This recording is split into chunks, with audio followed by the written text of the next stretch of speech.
Hello aspirants, welcome to SB institute. ঠিক আগের দিনের মতোই আজকেও আমরা আরেকটি আমেজিং ক্লাস নিয়ে চলে এসেছি তোমাদের সামনে। আগের দিনের ক্লাসে আমরা দেখেছি যে 1857-এর মহাবিদ্রোহ, এই ঘটনাটি ঘটার আগে কেমন পরিস্থিতি ছিল, ব্রিটিশদের তৈরি করা যে সমস্ত নতুন নিয়ম বা ভূমি রাজস্ব ব্যবস্থা, এই ব্যবস্থাগুলি প্রচলনের ফলে কি কি বিদ্রোহ দেখা গিয়েছিল, যেমন কৃষক বিদ্রোহ ও উপজাতি বিদ্রোহ দেখা দিয়েছিল। তো আগের দিন ক্লাসে তো আমরা সেগুলো সম্বন্ধে পড়েছি এবং প্রায় 90% ফ্যাক্টে আমরা ক্লাসে কিন্তু মুখস্থ করে নিয়েছি। আশা করি সেগুলো তোমাদের মনে আছে। তো আজকে আমরা দেখব মহাবিদ্রোহতে কি কি ঘটনা, মানে কিভাবে মহাবিদ্রোহটা ঘটে, কোন স্থান থেকে কারা কারা নেতৃত্ব দান করেছিলেন, সেগুলো আমরা সব পড়বো এবং ক্লাসেই ঠিক আগের দিনের মতোই আমরা 90% ফ্যাক্ট কিন্তু মুখস্থ করে নেবো। তো সবার প্রথমেই আমরা শুরু করব যে বিদ্রোহের কারণ দিয়ে। কি কারণে বিদ্রোহটা শুরু হয়েছিল, মহাবিদ্রোহের কারণ সমূহ। আচ্ছা, সবার প্রথমে তো আমরা আগের দিন দেখেছি যে ইংরেজরা ভূমি রাজস্ব ব্যবস্থা চালু করেছিল। তার ফলে ধীরে ধীরে ওরা যে সমস্ত জায়গায় রাজস্ব চাপাতে শুরু করেছিল সেই সমস্ত জায়গায় ওই উপজাতি বিদ্রোহ ও কৃষক বিদ্রোহগুলো দেখা দিয়েছিল। তো এই কারণে তো সাধারণ জনগণ একটু ক্ষিপ্ত ছিল ইংরেজদের উপরে। তার পাশাপাশি এমন কিছু পরিবর্তন আনা হয় যেগুলোর কারণে কিন্তু দেশীয় রাজ্যগুলোও রেগে যায় ইংরেজদের উপরে। যেমন এই যে এই ব্যক্তিটি লর্ড ডালহৌসি, ইনি কি নিয়ে আসে 1848 খ্রিস্টাব্দে, 1848-এ নিয়ে আসে ডক্ট্রিন অফ ল্যাপস, অর্থাৎ শর্ত বিলোপ নীতি। আচ্ছা, এই ডক্ট্রিন অফ ল্যাপস এর মাধ্যমে কি করার চেষ্টা করে ব্রিটিশরা? আসলে ব্রিটিশরা চেয়েছিল ধীরে ধীরে দেশীয় রাজ্যগুলোকে কিভাবে নিজেদের আয়ত্তে আনা যায়। তো এরা একটা নিয়ম চালু করেছিল যে যেই সমস্ত দেশীয় রাজাদের নিজস্ব কোনো সন্তান নেই তাদের রাজ্যগুলোকে ইংরেজদের আওতাতে নিয়ে চলে আসা হবে, ব্রিটিশদের অধিকারে নিয়ে চলে আসা হবে। আর আরও কিছু এমন দেশীয় রাজ্য ছিল যেগুলোর উপরে এরকম দোষারোপ চাপানো হয়েছিল যে এই সমস্ত রাজ্যে কুশাসন ব্যবস্থা প্রচলিত রয়েছে, সেই কারণে ব্রিটিশ সরকার এই সমস্ত রাজ্যগুলোকে অধিগ্রহণ করে নেবে। তো আমরা অবশ্য দেখবো যে কোন কোন রাজ্য কোন সময়ে অধিগ্রহণ করা হয়। যেমন 1848-এই সাতারা দখল করা হয় এই শর্ত বিলোপ নীতির মাধ্যমে। 1849-এ সম্বলপুর ও জয়তপুর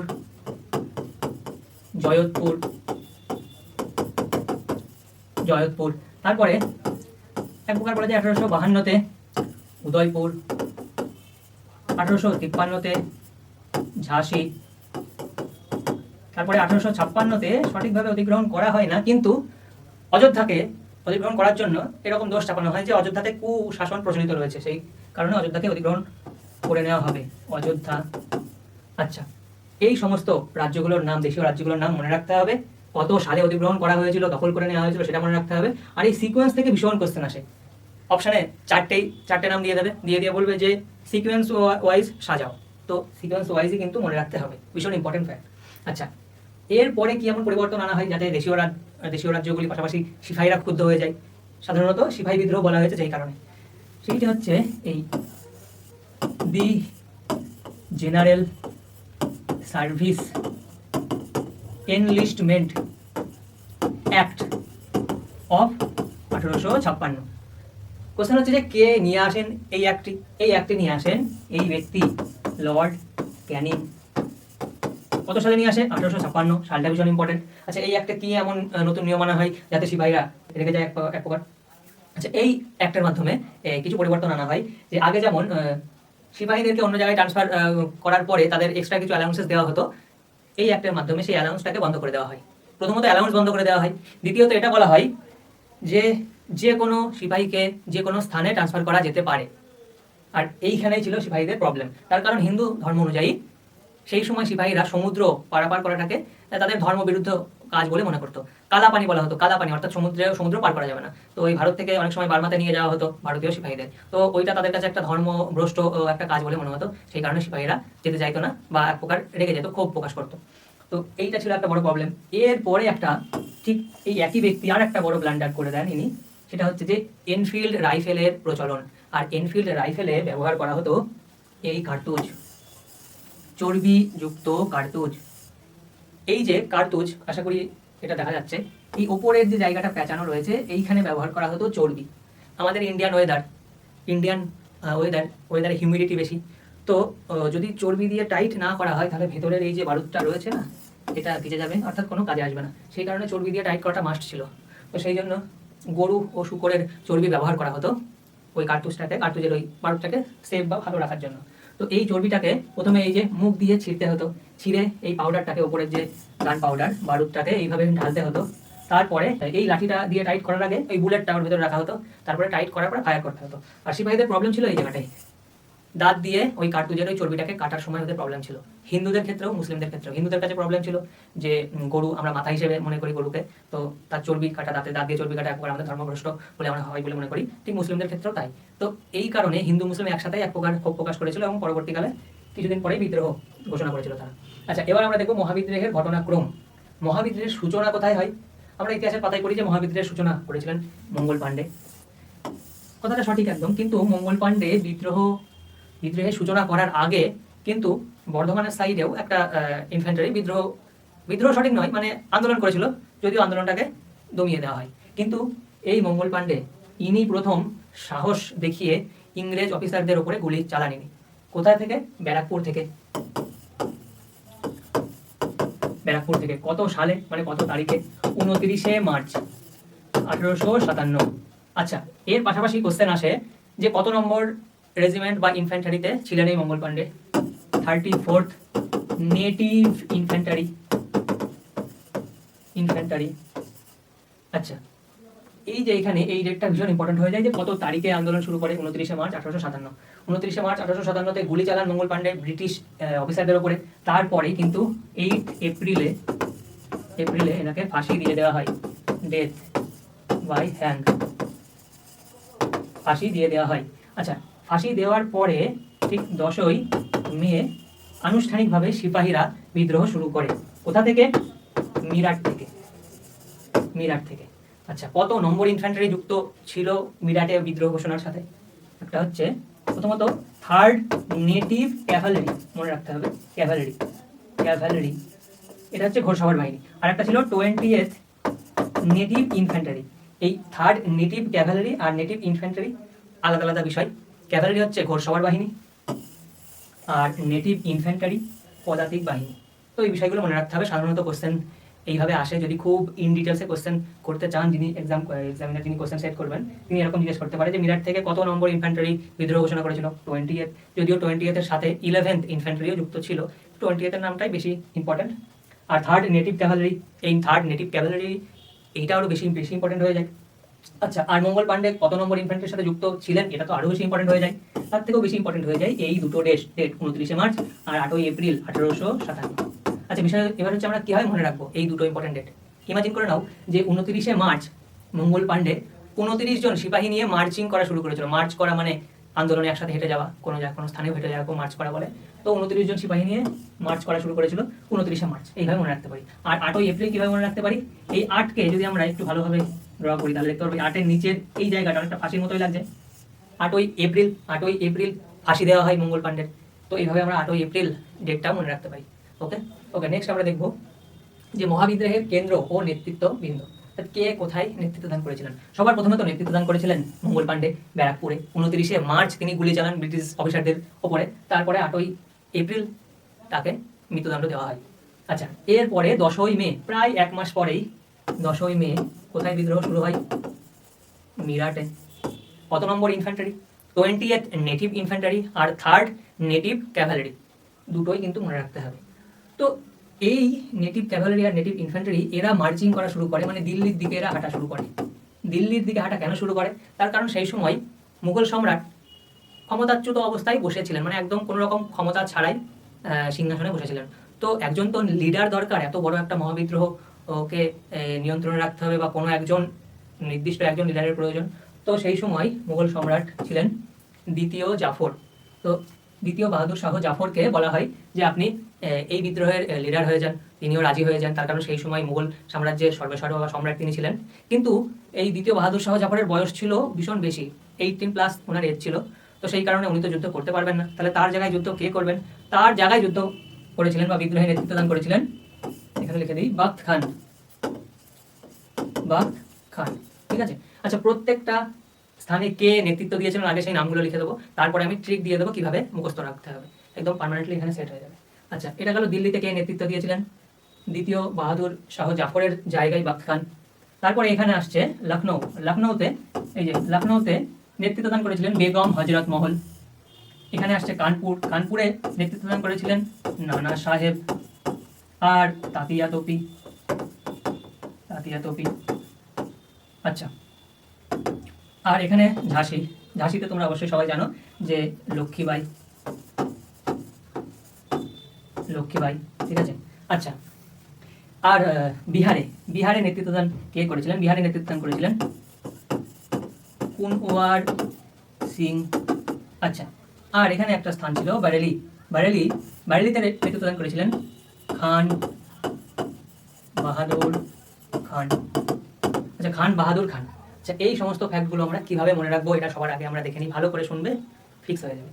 আচ্ছা, সবার আগে দিল্লিতে নেতৃত্ব দান কে করেছিলেন? দ্বিতীয় বাহাদুর শাহ জাফরের স্থানে বাখত খান।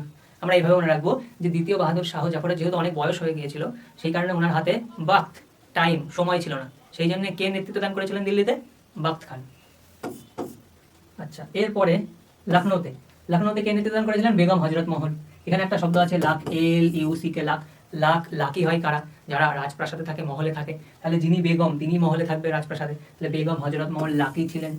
তাহলে লখনৌতে বেগম হজরত মহল মনে থাকবে। নেক্সট, কানপুরে নানা সাহেব তাতিয়া টুপি। কানপুরে একটা শব্দ আছে কান। আমাদের এই কান আর নাক একদম প্যারালালে অবস্থান করে, তো কানপুরের সাথে আমরা নানা সাহেব কানেক্ট করতে পারি। আর তাতিয়া টুপি, টুপি আমরা সাধারণত কানের ওপরেই পরি, রাইট? টুপি মাথার উপরে পরি, তো তাতিয়া টুপি থেকে টুপি শব্দটাকে কানেক্ট করতে পারি আমরা এই কানপুরের সাথে, রাইট? আচ্ছা, এবার ঝাঁসির রানী লক্ষ্মীবাই, এটা তো ইজিলি সবার মনে থাকবেই। আচ্ছা, বিহারে কে নেতৃত্ব দান করেছিলেন? কুনওয়ার সিং। আচ্ছা, বিহার শব্দের মধ্যে হার শব্দ রয়েছে, হারের সাথে আমরা রিলেট করে নেবো ষাঁড়। ইমাজিন করে নেবো যে বিহারে অনেক ষাঁড় আছে, তো ষাঁড়ের সিং থাকে, তো ওইভাবে আমরা কানেক্ট করে নিতে পারি যে কুনওয়ার সিং। এই সিং শব্দটা মনে থাকলেই পরীক্ষার হলে মনে চলে আসবে। কুনওয়ার সিং বিহারে নেতৃত্ব দান করেছিলেন। আচ্ছা, আরেকটা বলেছিলাম যে বারেলিতে, বারেলিতে খান বাহাদুর খান নেতৃত্ব দান করেছিলেন। একটা ফ্রেজ আছে যে বারেলি কি বরফি, বারেলির বরফি ভীষণ বিখ্যাত, বরফি খাওয়ার জিনিস, তো খাওয়ার সাথেই খান বাহাদুর খান শব্দটাকে আমরা কানেক্ট করে নিতে পারি। জীবনে কোনোদিন ভুল হবে না যদি আজকেই ভালো করে শুনে নাও এবং নোট ডাউন করে নাও ট্রিক্সগুলো। ওকে, এরপরে আমরা দেখে নেবো যে দমনকারী ব্রিটিশ কর্মকর্তারা কে কোথায় এই আন্দোলন বা বিদ্রোহগুলোকে দমন করেছিলেন, কোন ব্রিটিশ কর্মকর্তারা বিদ্রোহগুলোকে সাপ্রেস বা দমন করেছিলেন। সবার প্রথমে, যদিও মিরাটে কোনো বিদ্রোহ কেউ দমন করেনি, দিল্লি থেকে শুরু করব। দিল্লিতে কে বিদ্রোহ দমন করেন? দিল্লিতে প্রথমত বিদ্রোহতে আন্দোলনে, বিদ্রোহের আন্দোলনে কে নেতৃত্ব দান করেছিলেন? বাখত খান বা দ্বিতীয় বাহাদুর শাহ জাফর। যেহেতু ওনাদের হাতে সময় কম ছিলেন, তো আর উনি বয়স্ক ছিলেন, ওই জন্য লড়তে পারেননি, তো একজন ব্যক্তি, তার নাম হচ্ছে জন নিকোলসন। জন নিকোলসন। আচ্ছা, এই জন নিকোলসন বিদ্রোহ দমন করেছিলেন দিল্লিতে। কিভাবে মনে রাখতে পারি? আমরা এইভাবে ইমাজিন করে নেবো যে যেহেতু দ্বিতীয় বাহাদুর শাহ জাফর লড়তে পারছিলেন না, সেই জন্য জন নিকোলসন গিয়ে একদম তিনি বলে দিয়েছিলেন নিকাল, তাকে এক প্রকার তাড়িয়ে দিয়েছিলেন। অবশ্য দ্বিতীয় বাহাদুর শাহ জাফরকে কিন্তু মানে মহাবিদ্রোহ শেষ হওয়ার পরে তাকে কিন্তু এক প্রকার নির্বাসিত করা হয়েছিল বার্মার রেঙ্গুনে, এটাও মনে রাখতে হবে। আচ্ছা, জন নিকোলসন নিকাল দিয়েছিল, তাড়িয়ে দিয়েছিল কাকে? দ্বিতীয় বাহাদুর শাহ জাফরকে। কোথায়? বার্মার রেঙ্গুনে। আচ্ছা, এরপরে আসছে বেগম হজরত মহল আর কানপুর। কানপুরে ছিল নানা সাহেব তাতিয়া টুপি। আচ্ছা, কানপুরে বিদ্রোহ দমন করেছিল কলিন ক্যাম্পবেল। আচ্ছা, কিভাবে মনে রাখবো? কানপুরের সাথে যুক্ত ছিল নানা সাহেব আর তাতিয়া টুপি, মাথার উপর টুপি পরি, তো কানপুরের সাথে আমরা কলিন ক্যাম্পবেলকে কিভাবে কানেক্ট করতে পারি? কানে মেয়েরা দুল পরে, দুল কিছু কিছু দুল একদম বেলের মতো থাকে, নিচের ঝুমকোটা বেলের মতো থাকে, বেল, তো এইভাবে আমরা কলিন ক্যাম্পবেলটাকে কানেক্ট করতে পারি। এরপরে ঝাঁসি রানী লক্ষ্মীবাই নেতৃত্ব দান করেছিলেন ঝাঁসি থেকে। ঝাঁসিতে বিদ্রোহ দমন করেছিলেন Hugh rose, rose, Hugh rose.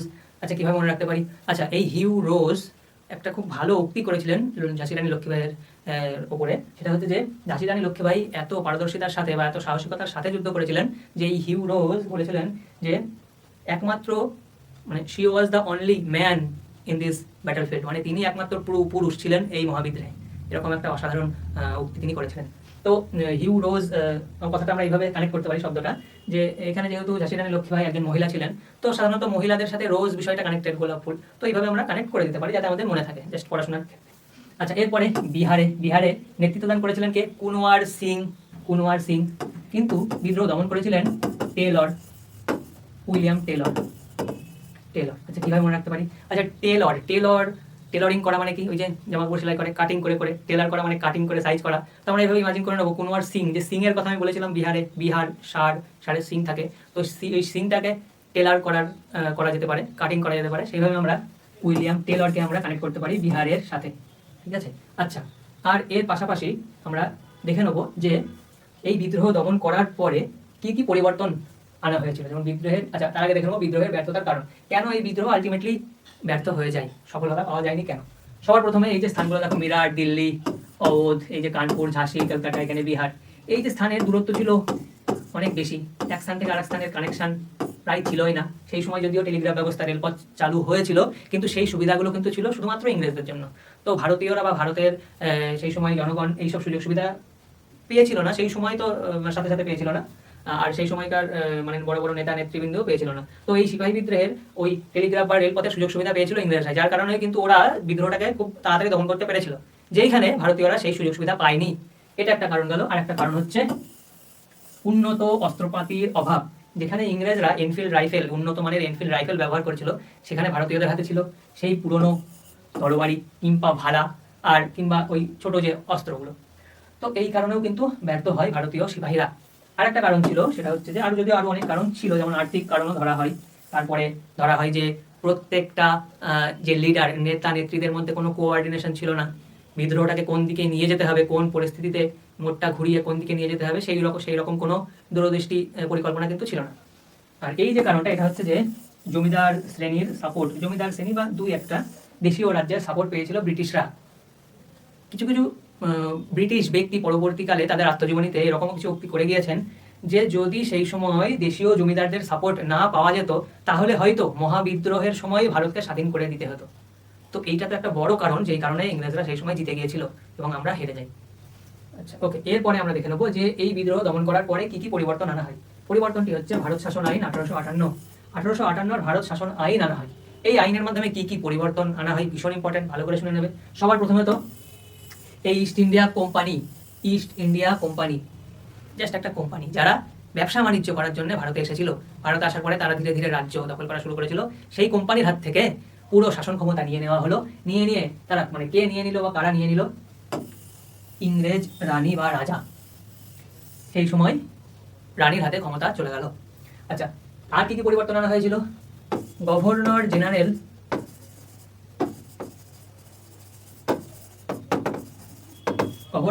Of ইন্ডিয়ার পদটাকে পরিবর্তন করে করা হয় ভাইসরয় পদ করা হয়। আচ্ছা, আর কি কি পরিবর্তন আনা হয়? পরিবর্তন আনা হয় যে ইংরেজরা সেই সময় বুঝতে পারে যে ভারতীয় সিপাহীদের উপরে আর ভরসা করা যাবে না।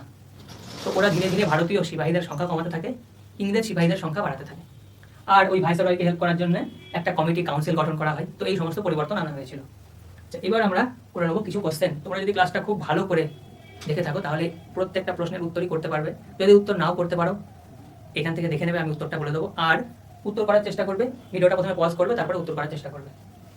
প্রথম প্রশ্ন, 1857 সালের বিদ্রোহের সময় ভারতের ব্রিটিশ গভর্নর জেনারেল কে ছিলেন? একটু আগেই বললাম কে ছিলেন, লর্ড ক্যানিং। নেক্সট কোশ্চেন, 1857 সালের বিদ্রোহের অন্যতম নেতা তাতিয়া টোপির আসল নাম কি ছিল? যদিও ক্লাসের মধ্যে বলা হয়নি, কিন্তু এটা জেনে রাখো যে রামচন্দ্র পাণ্ডুরঙ্গ। নেক্সট, 1857 সালের বিদ্রোহে বিহারের জগদীশপুর থেকে কে নেতৃত্ব দিয়েছিলেন? বিহার সার অর্থাৎ সিং যুক্ত কুনওয়ার সিং। নেক্সট, বিদ্রোহীরা 1857 সালের মে মাসে কাকে ভারতের সম্রাট হিসেবে ঘোষণা করেছিলেন? কাকে সম্রাট হিসেবে ঘোষণা করেছিলেন? পুরো মহাবিদ্রোহের নেতা হিসেবে ঘোষণা করেছিলেন বাহাদুর শাহ জাফর। 1857 সালের বিদ্রোহে লখনৌ থেকে নেতৃত্ব দেওয়া বেগম হজরত মহল শেষ পর্যন্ত কোথায় আশ্রয় নেন? এটা যদিও ক্লাসে বলা হয়নি, তবুও শুনে রাখো যে বেগম হজরত মহল ও নানা সাহেব বিদ্রোহ দমন, তাদের বিদ্রোহ তারা যেখানে নেতৃত্ব দান করেছিলেন, তো সেই স্থানে বিদ্রোহ দমন করার পরে তারা নেপালে গিয়ে আশ্রয় নিয়েছিলেন। তো উত্তর হবে নেপাল। 1857 সালের বিদ্রোহে ঝাঁসির রানী লক্ষ্মীবাইয়ের বিরুদ্ধে লড়াই করা ব্রিটিশ সেনানায়কের নাম কি ছিল? একটু আমি বললাম ঝাঁসির রানীর সাথে স্যার হিউ রোজ নামটি যুক্ত। সিপাহী বিদ্রোহের মঙ্গল পাণ্ডে সম্পর্কিত প্রথম ঘটনাটি ব্যারাকপুরে কত তারিখে ঘটেছিল? প্রথম ঘটনা কত মার্চ করেছিল? কতজন লোক নিয়ে? 29 জন, অর্থাৎ 29 মার্চ। এখানে 1857 হবে। 1857 সালের বিদ্রোহের ফলাফল হিসাবে কোন বছর ভারত শাসন আইন পাস হয়? 1858। 1857 সালের বিদ্রোহে বারেলি থেকে কে নেতৃত্ব দিয়েছিলেন? বারেলি কি বরফি, খাওয়ার জিনিস? খান বাহাদুর খান।